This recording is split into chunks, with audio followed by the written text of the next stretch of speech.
ಎಲ್ಲರಿಗೂ ನಮಸ್ಕಾರ. Study studios YouTube ಚಾನಲ್ಗೆ ಮತ್ತೆ ಸ್ವಾಗತ. ಇವತ್ತಿನ ವಿಡಿಯೋದಲ್ಲಿ ಕೂಡ ಕರ್ನಾಟಕ ಪೊಲೀಸ್ ಕಾನ್ಸ್ಟೇಬಲ್ ನೇಮಕಾತಿ ಪರೀಕ್ಷಾ ತಯಾರಿಯ 6ನೇ ವಿಡಿಯೋ ಮಾಡ್ತಿದ್ದೀನಿ. ಪ್ರತಿ ವಿಡಿಯೋದಲ್ಲಿ 10 ಕ್ವಶನ್ಸನ್ನು ರಿವಿಷನ್ ಮಾಡ್ತಾ ಇದ್ದೀನಿ. ಸೊ ಈ ವಿಡಿಯೋದಲ್ಲಿ ಕೂಡ ಮುಂದಿನ 10 ಕ್ವಶನ್ಸನ್ನು ರಿವಿಷನ್ ಮಾಡ್ತಾ ಹೋಗ್ತೀನಿ. ಯಾರೆಲ್ಲ ನಮ್ಮ ಚಾನಲನ್ನು ಮೊದಲ ಬಾರಿಗೆ ನೋಡ್ತಿದ್ದೀರೋ ಅಥವಾ ಸಬ್ಸ್ಕ್ರೈಬ್ ಮಾಡದೆ ನೋಡ್ತಿದ್ದೀರೋ ದಯವಿಟ್ಟು ನಮ್ಮ ಚಾನಲ್ಗೆ ಸಬ್ಸ್ಕ್ರೈಬ್ ಆಗಿ ಈ ಚಾನಲ್ನ ಇನ್ಫಾರ್ಮೇಷನ್ ನಿಮ್ಮ ಫ್ರೆಂಡ್ಸ್ ಅಥವಾ ಫ್ಯಾಮಿಲಿ ಜೊತೆ ಶೇರ್ ಮಾಡ್ಕೊಳ್ಳಿ ಅಂತ ಹೇಳ್ತಾ ಬನ್ನಿ ಇವತ್ತಿನ ವಿಡಿಯೋವನ್ನು ಶುರು ಮಾಡೋಣ. ಇವತ್ತಿನ ಮೊದಲನೇ ಕ್ವಶನ್, ಚೇನಾಬ್ ಯಾವ ನದಿಯ ಉಪನದಿಯಾಗಿದೆ? ಚೇನಾಬ್ ಯಾವ ನದಿಯ ಉಪನದಿಯಾಗಿದೆ ಅಂತ ಕೇಳಿದರೆ ಇಂಡಸ್, ಗಂಗಾ, ಬ್ರಹ್ಮಪುತ್ರ, ಕಾವೇರಿ. ಸೊ ಇಲ್ಲಿ ಸರಿಯಾದ ಉತ್ತರ ಇಂಡಸ್ ಆಗಿದೆ. ಚೇನಾಬ್, ರಾವಿ, ಸಟ್ಲೇಜ್, ಝೇಲಂ ಮತ್ತು ಬಿಯಾಸ್ ನದಿಗಳು ಸಿಂಧೂ ನದಿಯ ಅಥವಾ ಇಂಡಸ್ ನದಿಯ ಪ್ರಮುಖ ಉಪನದಿಗಳಾಗಿವೆ. ಸಟ್ಲೇಜ್ ನದಿಯು ಸಿಂಧೂ ನದಿಯ ಅತಿ ದೊಡ್ಡ ಉಪನದಿ. ಈ ನದಿಗೆ ಹಿಮಾಚಲ ಪ್ರದೇಶದಲ್ಲಿ ಬಾಕ್ರಾ ಅಣೆಕಟ್ಟು, ಗೋಬಿಂದ ಸಾಗರ ಜಲಾಶಯವನ್ನು ನಿರ್ಮಿಸಲಾಗಿದೆ. ಚೇನಾಬ್ ನದಿಯು ಪಂಜಾಬ್ ಪ್ರಾಂತ್ಯದಲ್ಲಿ ಹರಿಯುವ 5 ಪ್ರಮುಖ ನದಿಗಳಲ್ಲಿ ಒಂದಾಗಿದ್ದು ಭಾರತ ಮತ್ತು ಪಾಕಿಸ್ತಾನ ಎರಡೂ ದೇಶಗಳಲ್ಲಿ ಹರಿಯುತ್ತದೆ. 1960 ಸೆಪ್ಟೆಂಬರ್ 19ರ ಇಂಡಸ್ ಜಲ ಒಪ್ಪಂದ ಅನ್ವಯ ಚೇನಾಬ್ ನದಿಯ ನೀರನ್ನು ಪಾಕಿಸ್ತಾನ ದೇಶಕ್ಕೆ ಹಂಚಿಕೆ ಮಾಡಲಾಗಿದೆ.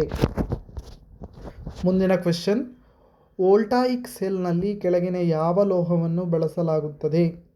ಸತು ಮತ್ತು ಸೀಸ, ಸತು ಮತ್ತು ತಾಮ್ರ, ಇಂಗಾಲ ಮತ್ತು ಸತು, ಇಂಗಾಲ ಮತ್ತು ನಿಕಲ್. ಸತು ಮತ್ತು ತಾಮ್ರ ಅನ್ನೋದು ಇಲ್ಲಿ ಸರಿಯಾದ ಉತ್ತರ. ವೋಲ್ಟಾಯಿಕ್ ಸೆಲ್ನಲ್ಲಿ ಸತು ಮತ್ತು ತಾಮ್ರ ಲೋಹವನ್ನು ಬಳಸಲಾಗುತ್ತದೆ. ಗ್ಯಾಲ್ವಾನಿಕ್ ಕೋಶ ಅಥವಾ ವೋಲ್ಟಾಯಿಕ್ ಕೋಶವು ಎಲೆಕ್ಟ್ರೋಕೆಮಿಕಲ್ ಕೋಶವಾಗಿದ್ದು ಕೋಶದೊಳಗೆ ನಡೆಯುವ ಸ್ವಯಂ ಪ್ರೇರಿತ ರೆಡಾಕ್ಸ್ ಪ್ರತಿಕ್ರಿಯೆಗಳಿಂದ ವಿದ್ಯುತ್ ಶಕ್ತಿಯನ್ನು ಪಡೆಯುತ್ತವೆ. ವಿದ್ಯುತ್ ಬ್ಯಾಟರಿಯ ವೋಲ್ಟಾಯಿಕ್ ರಾಶಿಯನ್ನು ವೋಲ್ಟಾ ಮೊದಲ ಬಾರಿ ಕಂಡುಹಿಡಿದರು. ಲೂಯಿಗಿ ಗ್ಯಾಲ್ವಾನಿ ಅವರು 1780ರಲ್ಲಿ 2 ವಿಭಿನ್ನ ಲೋಹಗಳಾದ ತಾಮ್ರ ಮತ್ತು ಸತುವಿನ ಮೂಲಕ ವಿದ್ಯುತ್ ಪ್ರವಾಹವನ್ನು ಪತ್ತೆ ಮಾಡಿದ್ದರು. ಇದು ವೋಲ್ಟಾಯಿಕ್ ಸೆಲ್ನ ಬಗ್ಗೆ ಇರುವಂತಹ ಮಾಹಿತಿ. ಇದರಲ್ಲಿ ಯಾವ ಲೋಹವನ್ನು ಬಳಸಲಾಗುತ್ತದೆ ಅಂತ ಕೇಳಿದರೆ ಸತು ಮತ್ತು ತಾಮ್ರ ಅನ್ನೋದು ಸರಿಯಾದ ಉತ್ತರ ಆಗಿದೆ. ಮುಂದಿನ ಕ್ವೆಶ್ಚನ್, ಈ ಕೆಳಗಿನವುಗಳಲ್ಲಿ ಯಾವುದು ಘನತ್ಯಾಜ್ಯದ ಉದಾಹರಣೆ ಅಲ್ಲ? ಕೈಗಾರಿಕಾ ತ್ಯಾಜ್ಯ, ಗಣಿಗಾರಿಕೆ ಶೇಷ, ಪುರಸಭೆಯ ಕಸ, ಆಹಾರ ತ್ಯಾಜ್ಯ.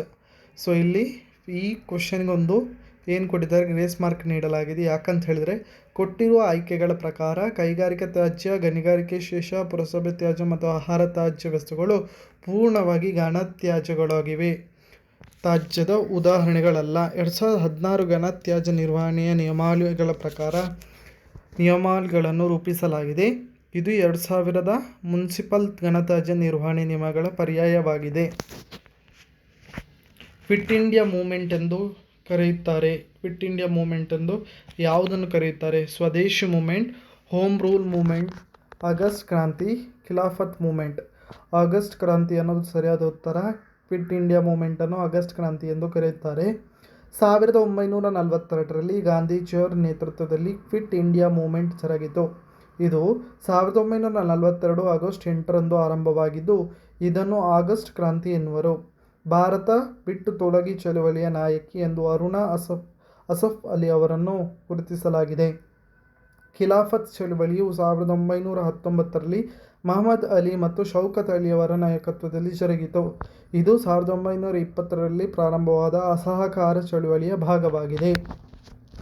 ಮುಂದಿನ ಕ್ವೆಶ್ಚನ್, ತಮಿಳುನಾಡಿನ ಮಾಮಲ್ಲಪುರಂನ ರಥವನ್ನು ಯಾವ ರಾಜವಂಶ ನಿರ್ಮಿಸಿದೆ?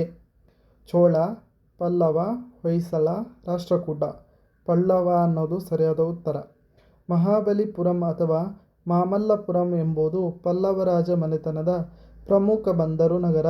ಪಲ್ಲವರ ದೊರೆ 1ನೇ ನರಸಿಂಹವರ್ಮನು ತಮಿಳುನಾಡಿನ ಮಹಾಬಲಿಪುರಂ ಬಳಿ ಪಂಚರಥಗಳನ್ನು ಮತ್ತು ಪಂಚ ದೇವಾಲಯಗಳನ್ನು ನಿರ್ಮಿಸಿದನು. ಪಲ್ಲವರು ಕಂಚಿಯಲ್ಲಿ ಅನೇಕ ದೇವಾಲಯಗಳನ್ನು ನಿರ್ಮಿಸಿದ್ದು ದೇವಾಲಯಗಳ ನಗರ ಎನ್ನುವರು.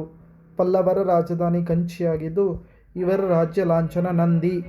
ವಾತಾಪಿಕೊಂಡ ಬಿರುದಾಂಕಿತ ದೊರೆ 1ನೇ ನರಸಿಂಹ. ಮುಂದಿನ ಪ್ರಶ್ನೆ, ಭಾರತೀಯ ಭಾಷೆಗಳ ಕೇಂದ್ರ ಸಂಸ್ಥೆಯು ಯಾವ ನಗರದಲ್ಲಿದೆ?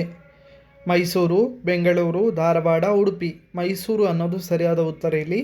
ಕೇಂದ್ರೀಯ ಭಾಷಾ ಸಂಶೋಧನಾ ಸಂಸ್ಥೆಯು ಮೈಸೂರಿನಲ್ಲಿ ಕೇಂದ್ರ ಸಚಿವಾಲಯ, ಮೊದಲ ಹೆಸರು MHRD ದ ಭಾಷಾ ಬ್ಯೂರೋ ಭಾಗವಾಗಿ 1969 ಜುಲೈ 17ರಂದು ಸ್ಥಾಪನೆಗೊಂಡಿತು.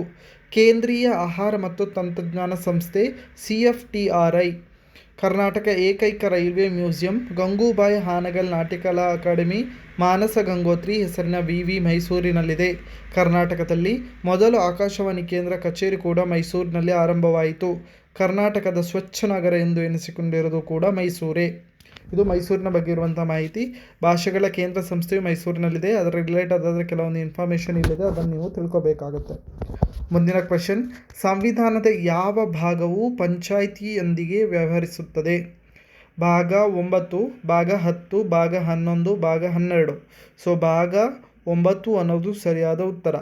ಸಂವಿಧಾನದ 9ನೇ ಭಾಗದ 243ನೇ ವಿಧಿಯಿಂದ 243 ವಿಧಿಯವರೆಗೆ ಪಂಚಾಯಿತಿ ಬಗ್ಗೆ ವಿವರಣೆ ನೀಡುತ್ತದೆ. ಸಂವಿಧಾನದ 11ನೇ ಅನುಸೂಚಿಯ ಪಂಚಾಯತ್ ರಾಜ್ ಸಂಸ್ಥೆಗಳ ಅಧಿಕಾರ ಮತ್ತು ಜವಾಬ್ದಾರಿಗಳನ್ನು ತಿಳಿಸುವುದು. ಮೂಲ ಸಂವಿಧಾನದಲ್ಲಿ 22 ಭಾಗಗಳಿದ್ದು ಪ್ರಸ್ತುತ 25 ಭಾಗಗಳಿವೆ. 1992ರಲ್ಲಿ ಸಂವಿಧಾನದ 73ನೇ ತಿದ್ದುಪಡಿ ಅನ್ವಯ ಪಂಚಾಯತ್ ರಾಜ್ ಕಾಯ್ದೆಯನ್ನು ರಚಿಸಿ 1993ರ ಏಪ್ರಿಲ್ 24ರಂದು ಜಾರಿಗೊಳಿಸಿತು. 1993ರ ಮೇ 10ರಂದು ಕರ್ನಾಟಕದಲ್ಲಿ ಜಾರಿಯಾಯಿತು. ಹೀಗಾಗಿ ಏಪ್ರಿಲ್ 24ರನ್ನು ಅಂತಾರಾಷ್ಟ್ರೀಯ ಪಂಚಾಯತ್ ರಾಜ್ ದಿವಸ್ ಎಂದು ಆಚರಿಸಲಾಗುತ್ತದೆ.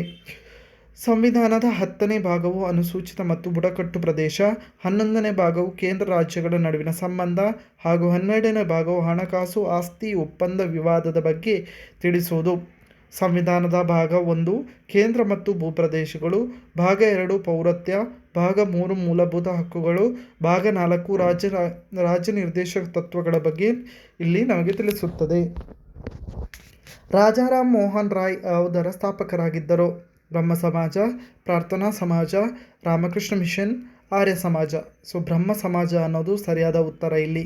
ರಾಜಾರಾಮ್ ಮೋಹನ್ ರಾಯ್ ಅವರು 1828ರಲ್ಲಿ ಕೋಲ್ಕತ್ತಾದಲ್ಲಿ ಬ್ರಹ್ಮ ಸಮಾಜ ಸ್ಥಾಪಿಸಿದರು. ಬಂಗಾಳಿ ಭಾಷೆಯಲ್ಲಿರುವ ಸಂವಾದ ಕೌಮುದಿ ಇವರ ಕೃತಿಯಾಗಿದ್ದು ಇದು ಬ್ರಹ್ಮ ಸಮಾಜದ ಬೈಬಲ್ ಎನ್ನುವರು.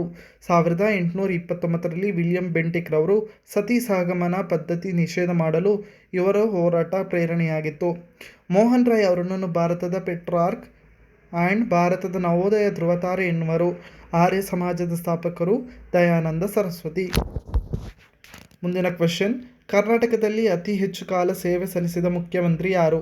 R Gundu Rao, SR Bommai, T Devaraj Urs, Ramakrishna Hegde. Devaraj Urs ಅನ್ನೋದು ಕರೆಕ್ಟ್ ಉತ್ತರ ಆಗಿತ್ತು. ಇದು 2019ರ ಡೇಟಾದ ಪ್ರಕಾರ.